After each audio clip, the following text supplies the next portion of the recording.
I think some of the hardest times as a parent are the times when we feel like we're losing our kids, when we feel distant from them, when something's coming in between us and them. That could be a really dark place. And today on the Celebrate Kids podcast, in this daily segment, Facing the Dark, we're going to talk about a perceived place where many families kind of find themselves sometimes. And that's when it comes to the issue of gender identity. What do we do when our kids are wrestling with gender identity?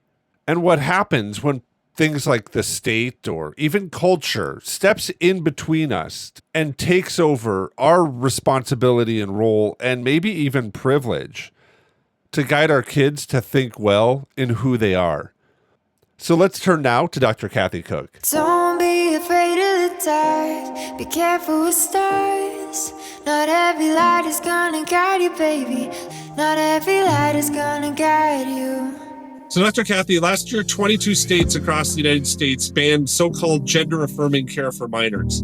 This is on the back of what many are kind of looking at as conservative politicians who are taking a stand against what some call the near unanimous medical consensus. And I put that all in quotes, that parents and doctors ought to be able to decide on a case-by-case basis whether they should use things like puberty blockers or hormone therapy or other interventions that some feel are needed to kind of give teens a sense of understanding of their livelihood, of flourishing and living kind of their authentic life. These lawmakers have kind of stepped into the fray and felt that the consensus in the medical community was wrong and that the government should take so-called medical transition entirely off the table, at least until kids grow up and can make informed adult decisions. For many, removing the option of so-called gender-affirming care would lower the temperature of the heat of the conversation in their homes where these kids are battling with gender dysphoria, and parents are struggling with visions of what their child's future are. And now these laws have kind of bought some time for kids to process their gender identity, where many kind of have said that over time, many kids do affirm their biological reality. Some teens who struggle with gender identity now can no longer blame parents, thanks to some of these laws, for not allowing them to start processes that purport to change their gender. Parents were now free to say that there's really nothing that they can do about it. They're simply going to have to wait till the kids get older because the law is the law. Dr. Kathy, I think that for many of us, as we sit kind of where this is kind of a policy and ideology kind of battle, but there are some who are really battling with this idea of so-called gender transition. I know for some families, it's kind of an experienced reality and they face it every day when they wake up. And with the government making decisions and the medical community battling for so-called gender-affirming care, some kids can kind of feel left in the lurch as adults are kind of waging war, and it can cause some incredible stress in their family for their parents and the kids and even other family members, aunts and uncles, who are kind of walking through this a little bit. And now the government's really stepped in to make some hard decisions. What should we know about this issue and how teens perceive this and are really grappling with it, knowing that there's an ideology battle that's waging over here, but there's actually kind of a felt need battle on the other side? What do we need to know about this issue? I appreciate that when we talk about this, we do talk about this reality that for many people, it is a real struggle, and it's right of us to mention that and to have compassion for that. I can't imagine waking up every day and not liking the body that I'm in. That has got to be just extremely stressful.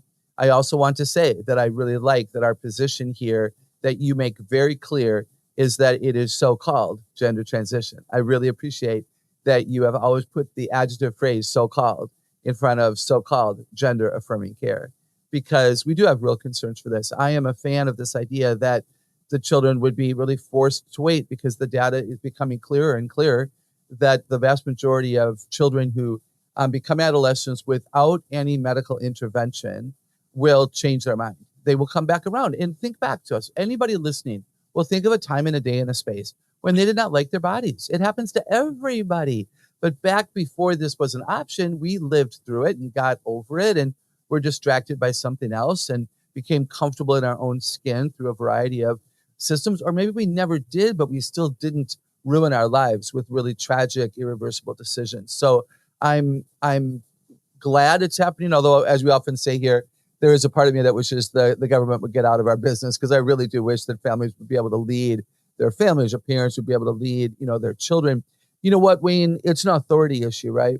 This is where the parents get to say, hey, the authority has been taken out of my hands, and we will follow the authority of the government. And we live in a state where it's not allowed, and end of story. Let's go find something else to talk about. Let's see that a family's kind of in that place. What should a parent, or maybe how should a parent approach this discussion point?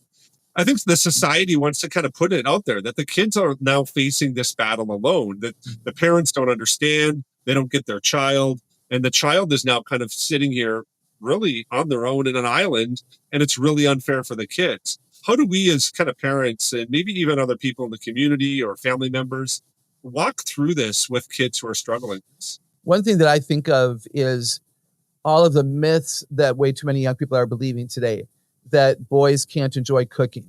Like, that's a lie. That, girls should love cleaning and cooking. That's a lie. It's okay to be a girl and not enjoy housework, okay? And it's okay for a boy to play with a doll and a girl to play with a truck, and I could go on and on. And so I think that we need to make sure that we have it clear on what makes a male male and a female female, and that we don't buy into any of the malarkey that's out there in the media. And that if we have a boy who's been shamed by being seen with a teddy bear, that we comfort him and we have compassion, and we ask him, would you like to leave the teddy bear at home the next time that you go out? Or how can mommy and daddy help you? I think we kind of own that and ask if we can step into their space and be a comfort and a help to them. But I think the other thing I think of is, how do we approach it? Wayne, we got to make sure that it's not all we talk about. There's so many other parts of who we are. And then I'll also say, and then you can take us in whatever direction you want. I think, Wayne, we better be comfortable in our own skin. I was just at an event, and somebody, at the end of it, it was a great event. It was just a wonderful experience. I thoroughly enjoyed the people and the opportunity. And a woman came up to me and said, you were so easy to listen to because you're clearly so comfortable in your own skin. And I hadn't had anybody say that to me in a long time. It's true. I am very comfortable, and I'm casual, and I'm confident in the right way, I think. And she made the point that when people are comfortable in their own skin, they're easier to be with, and they're easier to talk with. And it's easier for other people to be authentic when they see that we're being authentic. So if there's an adult listening who isn't comfortable in his or her own skin, I would say, ask why, and who are you following, and who are your role models, and what would it take for your attitudes to shift, so that your kids or grandkids or students are able to see that it is okay to be male, or it is okay, and even better than okay to be male, and better than okay to be female. I would think that idea of being comfortable in your skin is, a marker of identity. I think that some people kind of put that idea of being comfortable in your own skin as an identity, right? And we've taken this stand almost in our culture that there is this unique expression that you have of your gender identity that is kind of a sense of who you are. It's a thing that we really carry on now. And actually, I think for many kids, that's a primary identity that they're told that they have to develop or build, right? Is gender identity actually a form of identity? I want to ask that question right now, because I think that, some of the greatest mistakes that we make are assuming things, right? Like, wow. I assume my wife is hungry, so we're going to go out for dinner. So I want to ask that question before I end up paying for a bill that we don't need to pay for, right? Is gender identity actually a form of identity that we should maybe kind of direct our kids to build? Or is there a sense of building a separate understanding of what identity actually is, and gender flows from that, right? I don't know if there's like forms or functions inside of identity that we should be taking a step back and actually addressing here. What do you think about some of that? Next question, please. Oh my goodness. No, it's so bizarre to me, Wayne. We didn't talk about gender when I was young. We didn't talk about gender hardly 10 years ago. I like to say, and it's true, I don't wake up every day and go, oh, I'm a woman. I mean, it's just almost irrelevant. Certainly I'm a woman. I know that. I'm happy to be a woman, but oh my goodness, there are so many other identities. There's social identity, which is belonging and the security in relationships and hanging out and figuring out how to be a friend and how to, stop a friendship that's unhealthy because it's not leading you in the right direction. There's emotional identity, your feelings. Should they lead you? Are they leading you?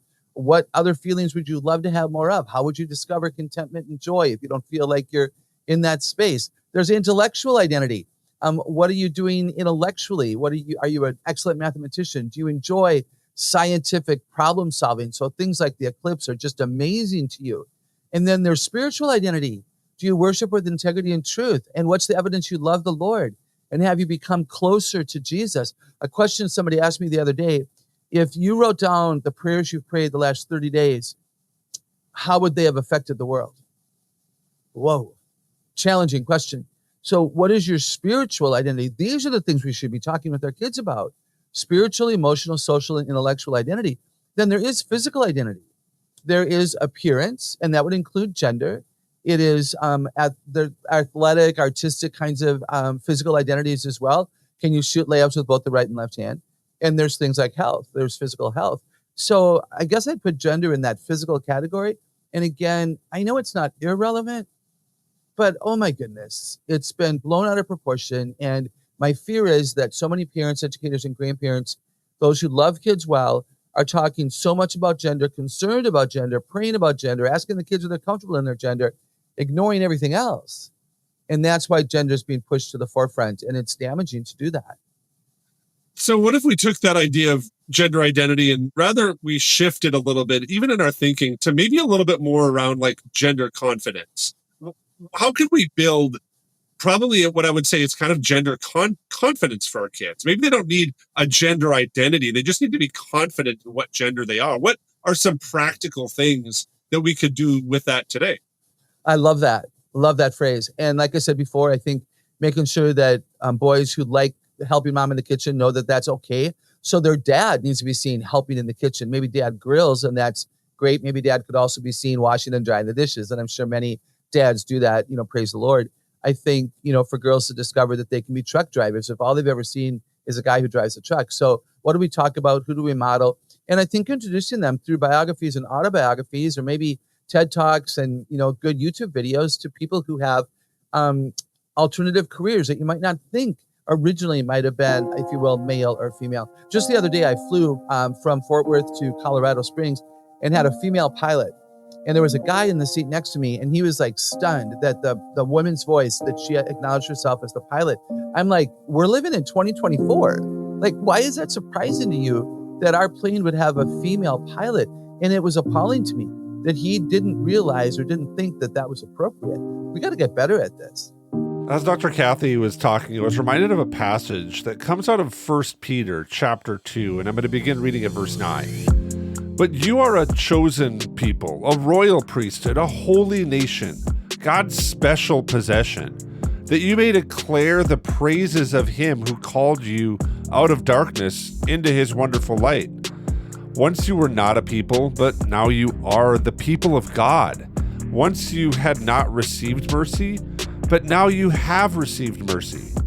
I love how Peter is working with a nation that really is confused somewhat about who they are. The way that they're looking at the world and the way that the culture is looking at them is one that makes them feel like they don't belong. They're feeling all kinds of cultural pressures to change the way that they behave, how they view themselves, and what they actually believe. And Peter stops and calls them not to their thoughts or to their behaviors, or maybe even to their beliefs, but he calls to what God declared them, a chosen people, a royal priesthood. I wonder if, as Dr. Kathy said, when we come into these matters, that we hear, that we listen longer, that we pause for a second and understand better the conversation that's happening. But then we remember who's the one that has the ultimate authority. And we declare the things that have been declared to us. That we are people made intricately, with special design, as Dr. Kathy says, on purpose, with a purpose, for a purpose. That means that even the things that the world would look at as maybe mistakes or malformations or disabilities aren't really disabilities, because in some ways, God did make those. God knit us together with precision. I think maybe walking through that a little bit with our kids, as Dr. Kathy has done with us today, could be a bright light that shines and cuts through some of the darkest times. I want to thank you for listening to the Celebrate Kids podcast in this daily segment, Facing the Dark. Tonight, Dr. Kathy is going live at 8 p.m. Central. If you'd like more information on this, visit our Facebook page or go to our website, We're hoping to see you there to answer some of your questions and to give you courage to continue to celebrate kids. On behalf of Dr. Kathy Cook, my name is Wayne Stender. Thanks for joining us today, and we're looking forward to seeing you here again tomorrow.